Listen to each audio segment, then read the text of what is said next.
they're not going to give up until they've beaten Hamas after what they did. You think 30,000 dead civilians, 70% of whom are women and children, is an effort to minimize civilian deaths? Yeah, but 13,000 of those are Hamas. The way I see it, 30,000 deaths is a horrific genocide, and it's actually unique for any major military confrontation or operation we've seen in modern history.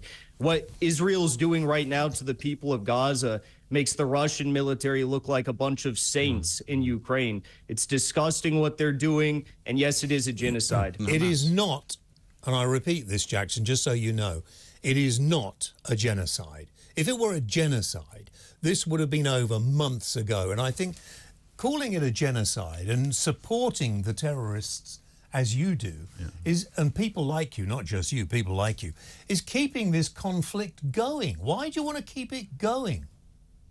Why do you think a genocide is only supposed to take a month or 2 months? Do you know how long the Rwandan genocide lasted?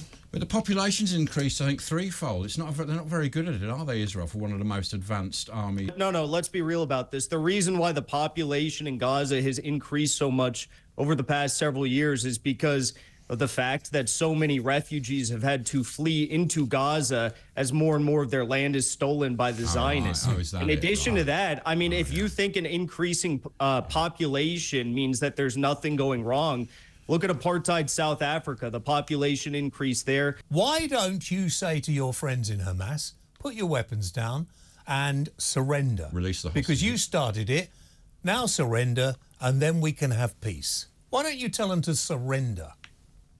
Well, I don't think they should surrender. I think that they're fighting for their lands. They're fighting. You're just as bad as they are. You ask me a question, let me answer your question. Well, okay? your question's going to upset me, but go on. History didn't begin on October 7th. The people in Palestine have been persecuted, killed, genocided, and had their land stolen from them for decades upon decades. And now the moment that they stick their neck out and fight to get what is truly theirs back and to bring it into this occupation, really seriously you're saying coming that on they my need to show? put down their Just arms? a minute, Jackson. That's insane. Are you seriously? That's insane. Why do you think that they're so keen to support Israel in the Middle East?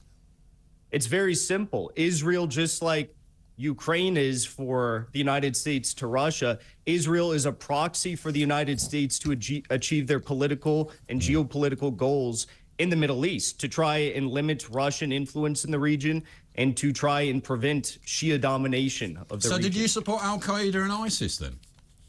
Of course not. The CIA did. Israel supported ISIS in Syria. They provided them with air superiority.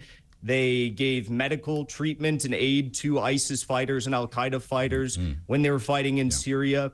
And we all know that the one time ISIS accidentally launched a missile at Israel, they had to actually apologize